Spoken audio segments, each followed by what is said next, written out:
In a bustling lab, two epidemiologists, Alex and Jamie, were deep in discussion. "So, what's our role again?" Alex asked, scratching his head. Jamie grinned. "We chase invisible bugs and tell people to wash their hands." They both laughed, knowing it was more complex than that.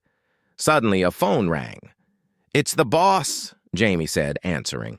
"We need you to solve a mystery," the voice crackled. "A mystery?" Alex whispered.